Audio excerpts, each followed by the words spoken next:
Okay, so this is a very bold title because Lie superalgebras are a very big subject. So it is difficult to sort of give an introduction because you can take many directions. So the main references, of course, there is this work by Katz, by Victor Katz. There is another Katz who is Mark Katz, but no. So this is work appeared on Advances around 1970, and this is the main historical reference because that's where the subject started. Okay.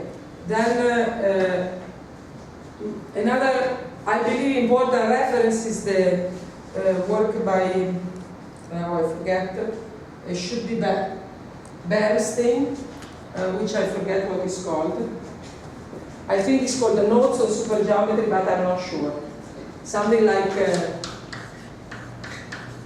this, I don't know. Maybe a course in supergeometry. This title is uncertain, but the person is certain, is Bernstein, is Joseph Bernstein. And the notes, so Bernstein was giving a course at Chicago, and the notes were taken by Bellini and Morgan.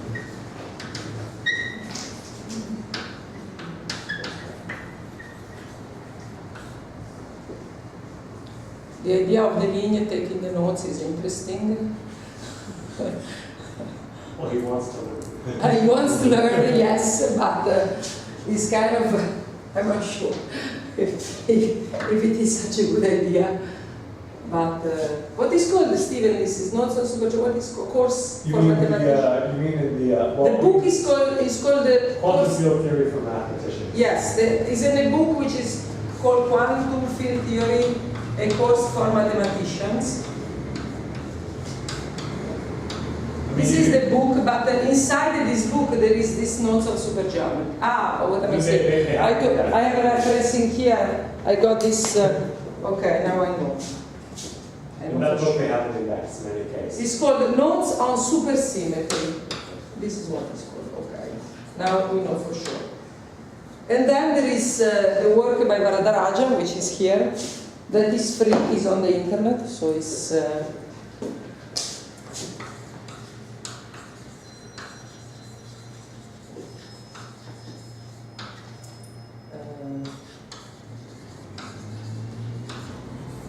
And it's on his web page. So you can get this book. The book on the web page is not the full book, but the part that we're doing, it's fine. Okay. Main references. Okay. God. So first of all, I waited to give the definition of Lie superalgebra. I will start with the definition of supervector space. So, what is, I'm starting from the very beginning, okay? So it will be a bit boring for the people that know already something, but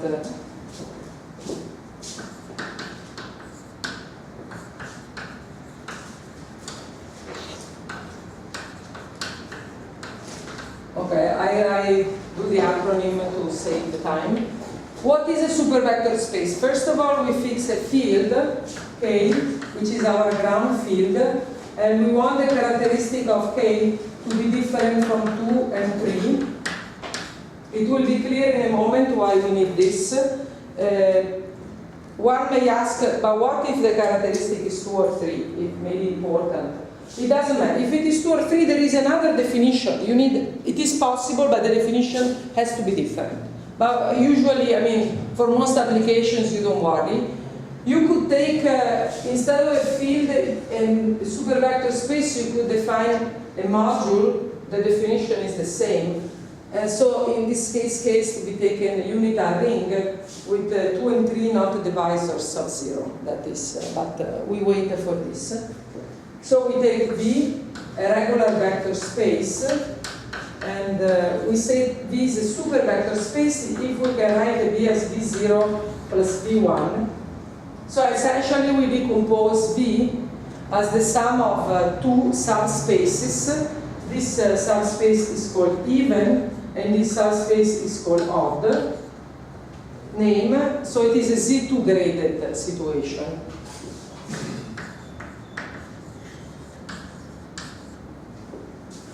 Now we will have also later a Z grading on our objects, but every time we have a Z grading, it will be compatible with the Z2.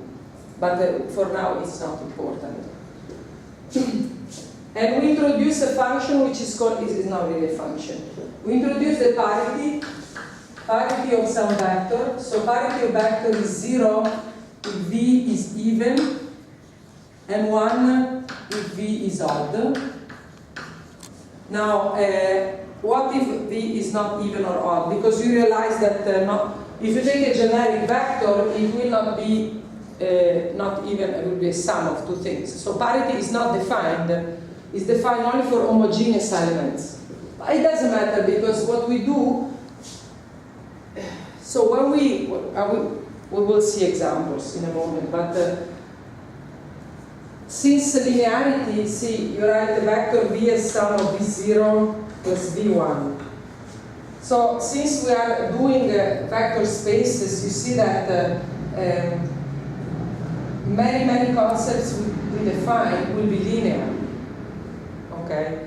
So when we write formulas and so on, when we write the parity, we assume the object will be homogeneous, and then if it's not homogeneous, our formula will extend by linearity. This is the usual trick, but it will be clear. It's something that, okay. Then I want to take the point of view of the Lean, that, I'm sorry to say the Lean, I should say Bernstein.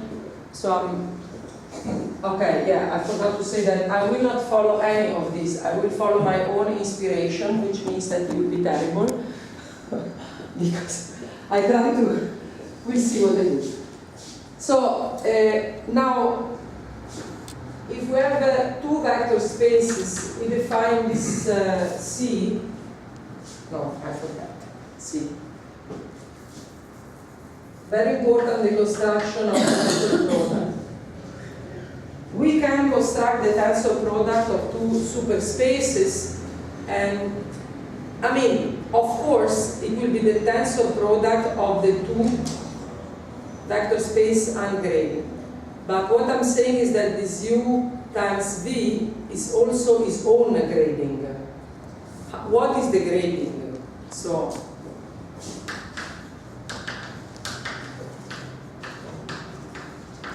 this is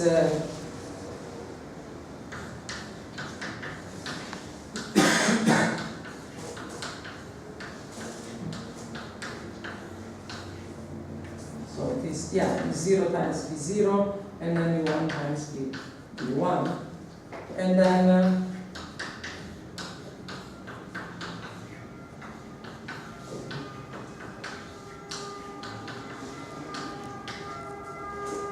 so if you have a tensor product, it will be I mean, it's super vector spaces in a very reasonable way. So I want to say something about the basic construction.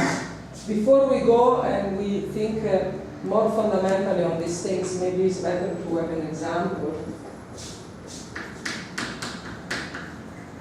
And also introduce some terminology. So we know in the ungraded case, if V is a vector space and we fix a basis, say V1, Vn basis, then we can identify V with Kn, right? So this is, now, the same happens for the supervector space. So if a V is a supervector space, what we do, we fix a basis, but not any basis. We fix a graded basis, meaning that we fix E1, En. So this is basis for 0, and then we fix epsilon 1, n. Let's do m and n to be consistent. This is a basis for V1. So when we fix this basis, we give a name of, so the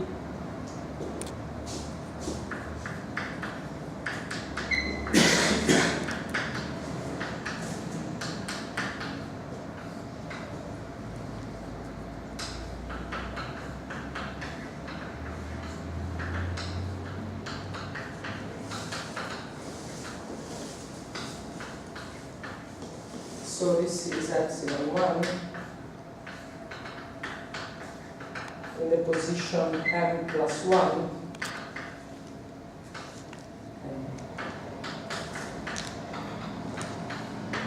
Okay. So you see that we fix the basis for the even part, that is 0, and then we fix the basis for the odd part. And we can identify, I should call them V1, but this is the basis for this Km plus n. But once we make this identification, then we can say that V is the same as Km plus n with this split. But the fact that we choose this particular fact that we choose first the even elements in the basis and then the odd elements, there is no reason why one should, for a graded basis could be maybe the first one is odd, the second is even, the third is odd. There is no reason to choose all the first even and the other odd. But when we do this, we give a particular name.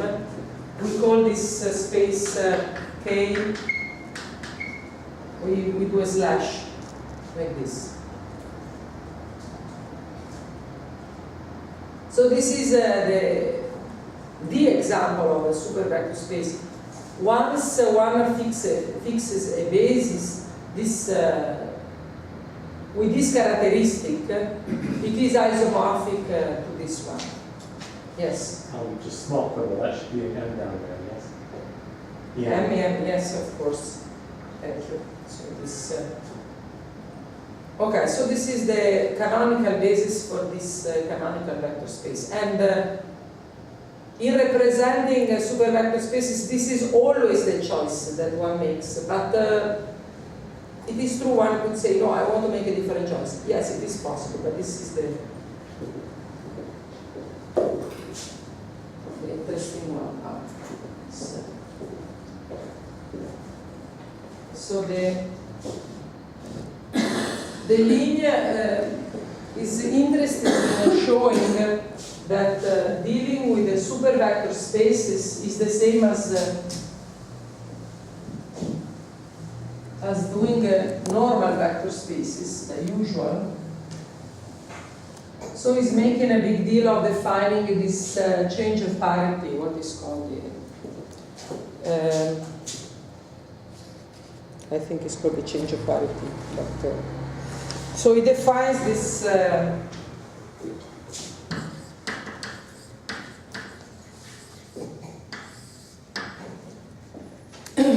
the problem is that for now we just have defined vector spaces, so things are not complicated at all.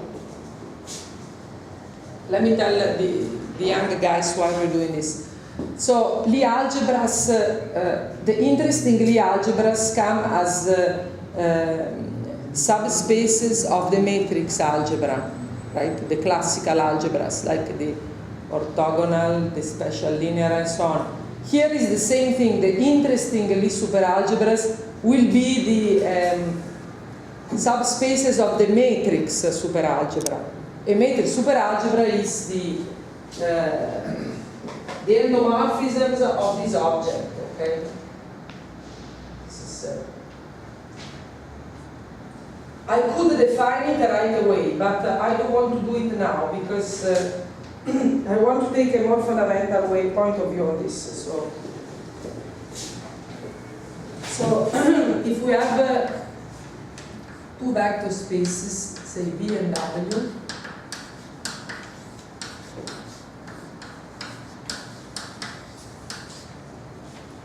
so we know that if you have two vector spaces, V tensor W is isomorphic to W tensor V.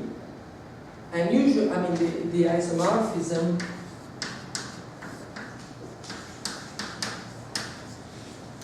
when V and W are vector spaces. Here, we want to establish an isomorphism with a sign. So, we say, I mean, this is a definition. It's not to say, but why is it true? It's the definition. We define this isomorphism as the following. So, I denote the parity also with a slash. So parity of an element is also denoted by the absolute value, and of course this, I am aware that this bringing errors. So when there is the possibility of confusion, I write the P, but otherwise I write like this. So every time that you exchange, you need to make an isomorphism of these two things, then you have to add a minus. Okay. This will be very important when we give the definition of Lie superalgebra. Maybe I should be, no, I cannot give, I have to make some comments before I'm able to give this definition. So the first comment I want to make is that observation.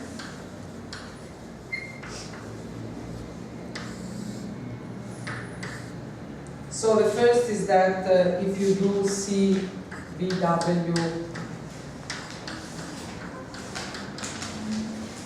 you get the identity. So if you compose, this is obvious. Then there are a certain number of properties that you can check, and I will not check.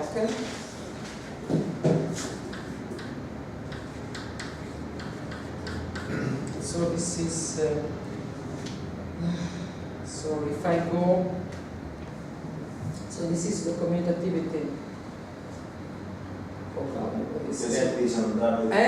See? The density, no, in point one, the density is in W. Because you start, yes, you start W times V, yes.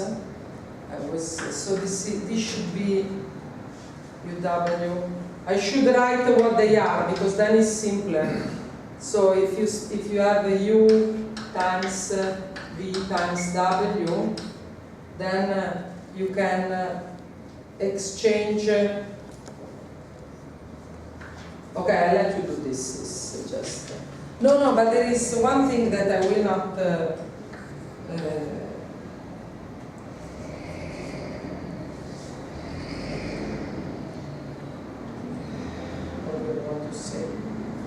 I will write this and then we will comment. So, maybe I'm waiting to write the third one. What is the problem? The problem is that, you see, if I have a tensor product of two, there is no problem. I exchange. What if I have the tensor product of three? Then I want to make sure that if I exchange the first two and then the second two is the same if I exchange, right? So this is the associativity, but this is really chasing a diagram. It's not very smart. Maybe I should write a diagram because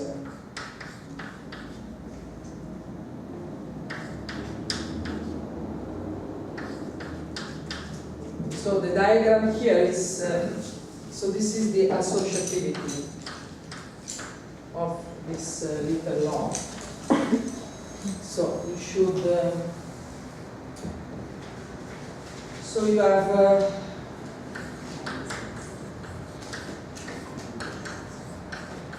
so you do here C, U, V, and then you do V times U. So the point is that the tensor product is associative. But we have to check that when we commute, stuff will not.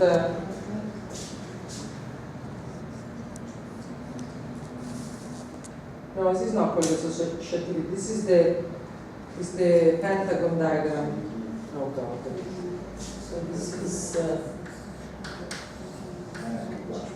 dove ho sbagliato? Where do we do wrong? No, it's just that You should write CUV tensor tensor identity, otherwise you don't understand Where? what's going on. Tensor identity. This one? No, for instance, even there. Dove? in the diagram. CUV, tensor No, identity. no. Okay, and even. No, okay, they're saying that CUV is not defined here because there is this W, right? So this you should write like this. But I don't write identity. Because, I mean the second Also one, in it's two, in two, it's the same. yes, of We course. forget some tensor identity. What is Delaney doing? I don't know. Yes. I know. He leaves all of this as exercises, so it's simpler. So, and then here we go to, where do I go? Let me write everything because I so this is C U W.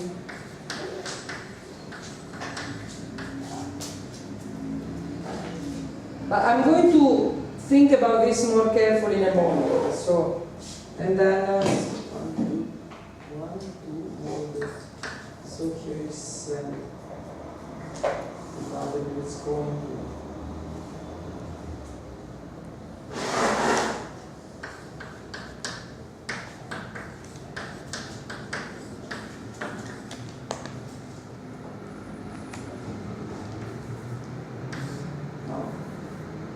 I'm going to redo this more carefully just a moment because I want to get a close look on this, not as Delaney does. Delaney at this point says it's no problem, but there is a problem. And then I do, this is irritating. Right. Okay.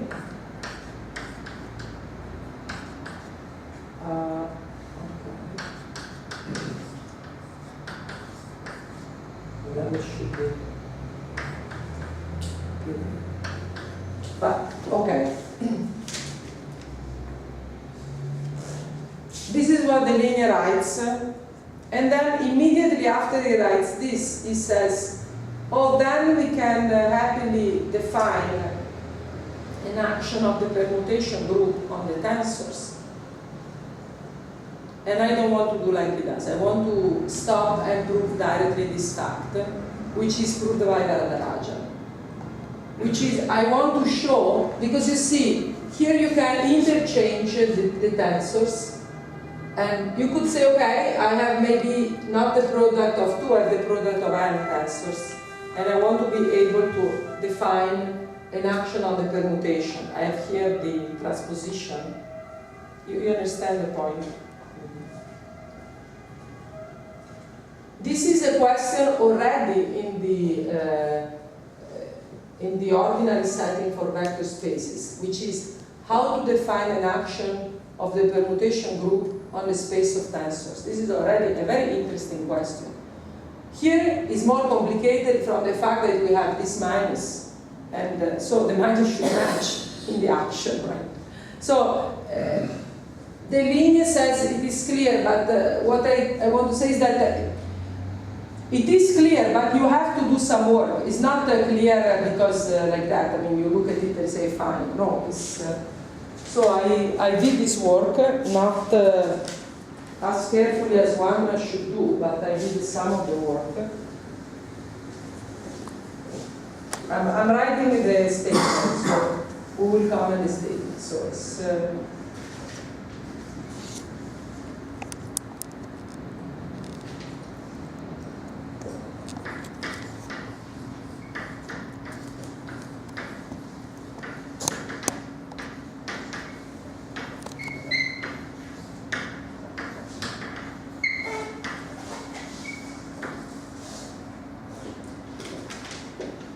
The problem is expressed by this diagram, which is very messy, but I'm going to write it more carefully, which is we have to make sure that when we change the sign first here and then there, we get the same result if we do the opposite. So you see the point. I mean, what that says is it tells you how to how transpositions act, and it tells you that acts consistently. Right. So that's how you define the action of the permutation. But what I claim is that this is not enough. Right. This is my claim, and I will try to show you why this is not enough. I mean, this is the first step, but okay. So it's so we take transposition. So for me, Si denotes I plus 1, and we define the following. So my action will be denoted by L. So LSI takes V1. So we're taking the tensor product of, so V1 it is in some supervector space and Vn is in the other.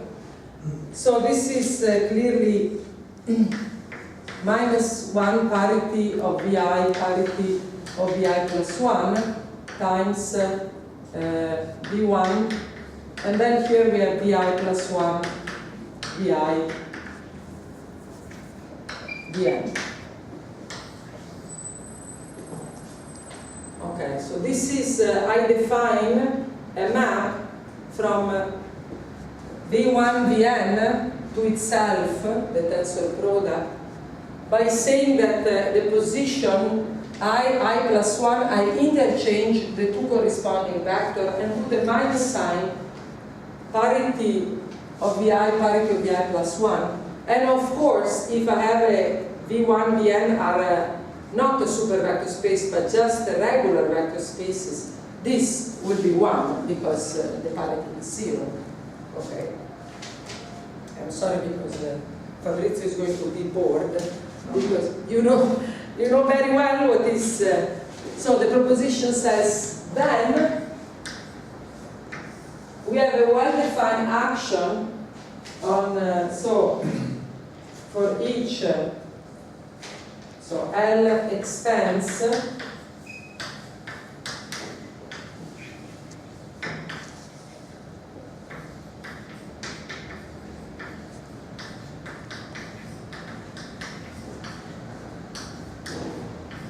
by the permutations. And let me ask the students, what is the action? What do you think it is the action? Because this is a very common error that what one may think. How does the permutation act? The students only because the others know very well. So the action sends a sigma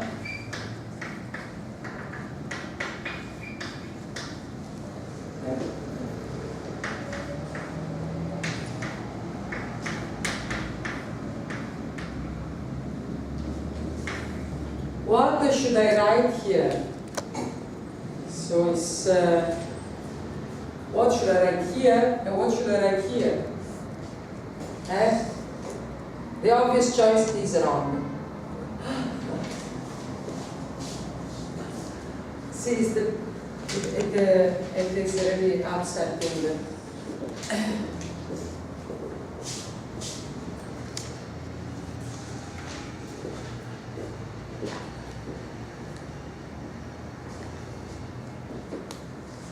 What should I write here? It's not the sigma 1. It is sigma minus 1. Because otherwise you will not have action.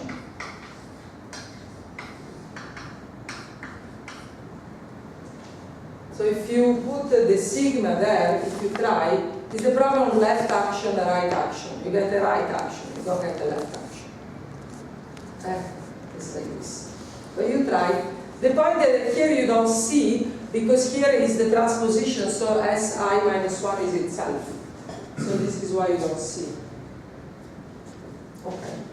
Now, what do we put here? This,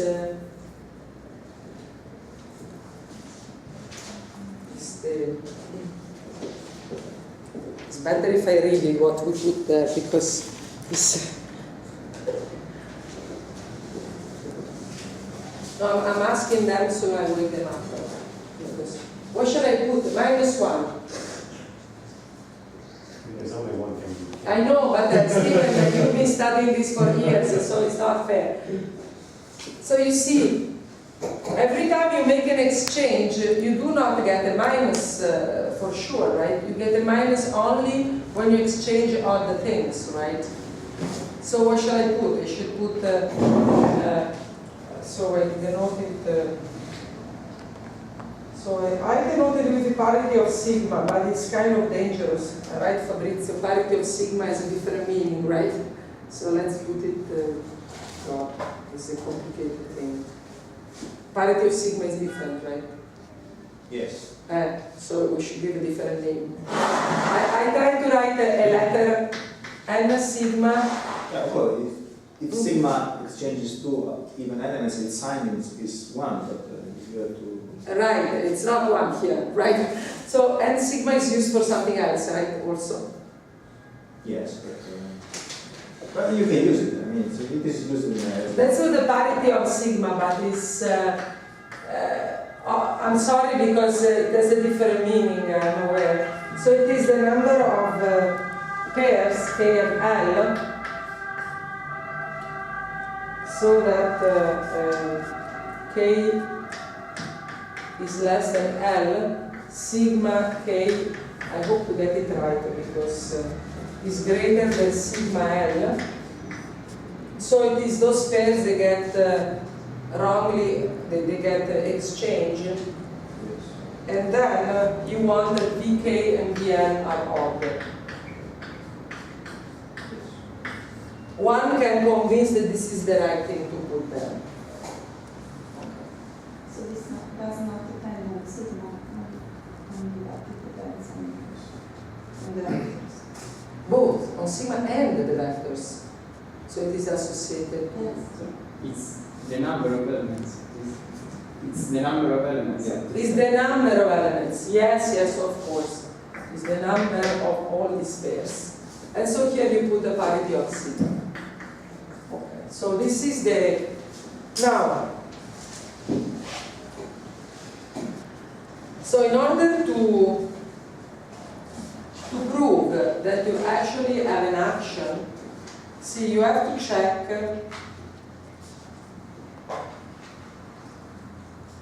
I'm a bit confused. So you have to check on The fact that this position extends to an action is clear from... Yes. Okay, so let me... No, just a moment. So the observation essentially... So, let me just say the obvious thing. So, if one checks the observation, one sees the following. You have to write it like this, because here you cannot write it like that, because you have to consider. So what Fabrizio is saying is that the observation gives it, but you have to be aware that in the observation you have only 3. Instead, you have to consider n. I mean, the others don't play a role, but they have to be there.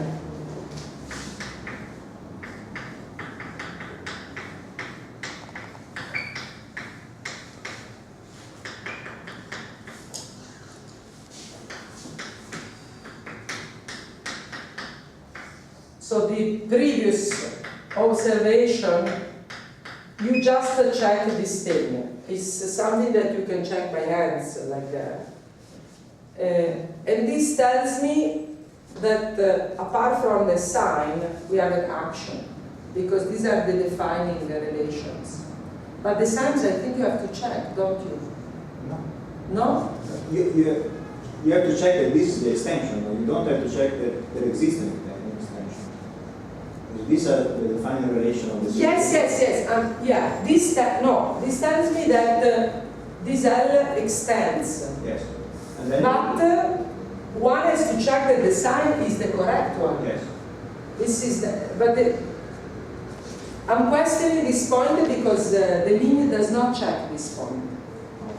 But Varadarajan checks it. And I believe this is something that has to be checked, because as you say, this proves extension, but doesn't prove that this number here is exactly this one. Yeah, I should say this is also clear, because you have a minus sign every time you exchange two odd elements. This is the definition. There's nothing more. We are debating on the obviousness of things, right? I mean, in the definition, you have a minus sign if you exchange two odd elements. Yeah, but why don't I give you this little argument to prove the sign, then we decide if it is obvious? No, because when I read the limit first, I thought like you. I thought, we check it extends, the sign is that one. But then I read Varadarajan and he gave an argument, and usually he doesn't give argument when things are obvious.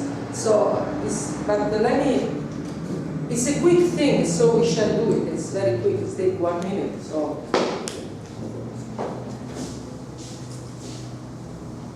But also Stephen made the observation, say, what else can that sign be?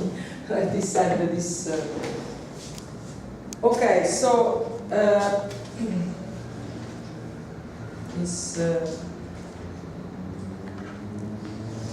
so Varadarajan does this by induction on the length of sigma.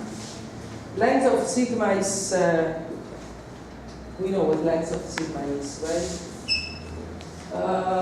So it is, it can be perceived as all the disordered pairs of sigma, right? This is the length, right? So not yes, this. So it is the same as this thing, except that we don't have this BK and BL on. That's the same definition. So it is by induction on the length of sigma. Okay, so we check sign.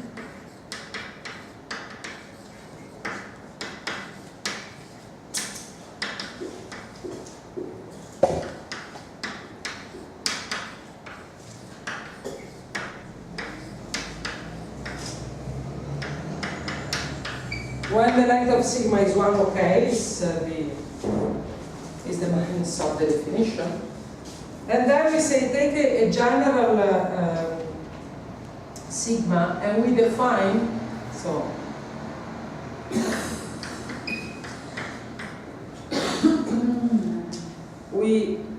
there exists some I, so the I plus 1I is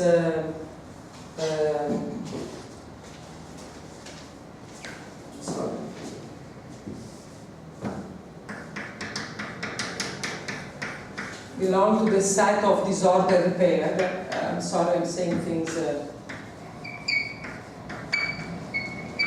So it's in the set of all the pairs where k is less than I, where I is less than I plus 1, and sigma I is greater than sigma I plus 1. So this is belong to that set. No matter what is VI, V I plus 1, we don't care.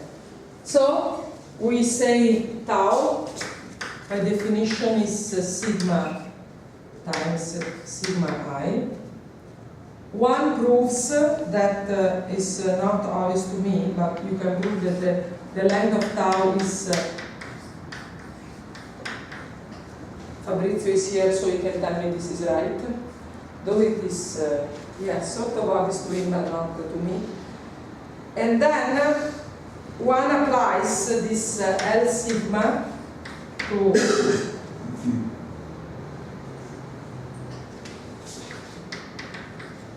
the tensor product.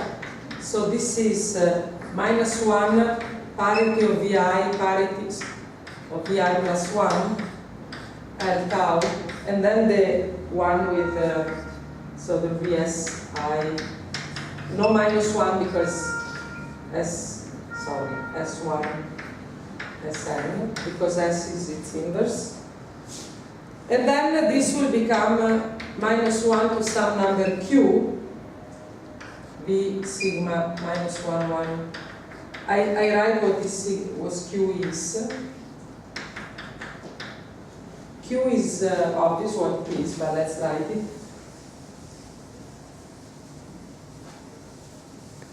So Q is bi plus 1 plus, and then is the sum of set of tau, this set, this one, the one belonging to tau, of parity of SIK, parity of SIL, and one checks with some not hard argument, but this is the parity of sigma. I mean, it's I don't know if it's to you it's clear, but don't you think it's a bit calculation required in this?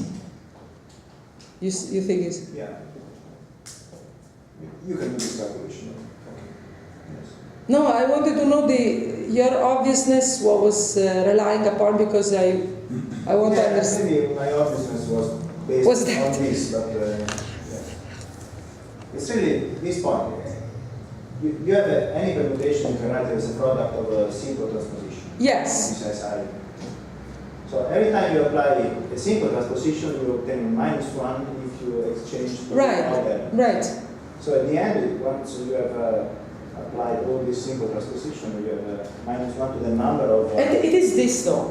Yeah, it is it's actually the same. Yes. Yes, but for one that is learning, I think it's better to spell out. I don't know. It's just okay. So now we know that we can, when we have a tensor product, we can do this exchange, and it doesn't really matter which one we're doing first, because this proposition tells us we're happy. So it's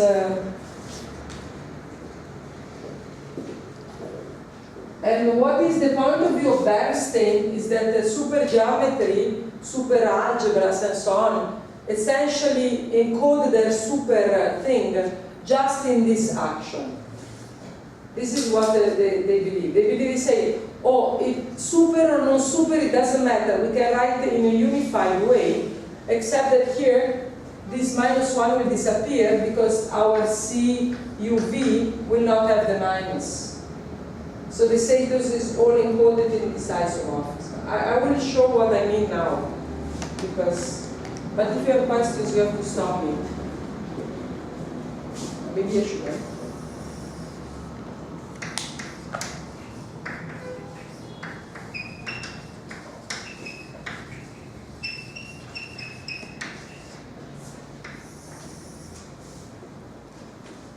If you have questions, this thing I said is not clear, I know, but I want to. So I take a G, a super vector space, so we know that G splits in the sum of G0 plus G1.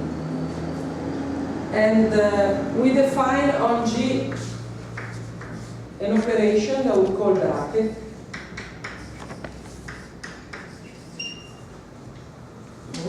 And this operation has two properties. The first property is the anti-symmetry property.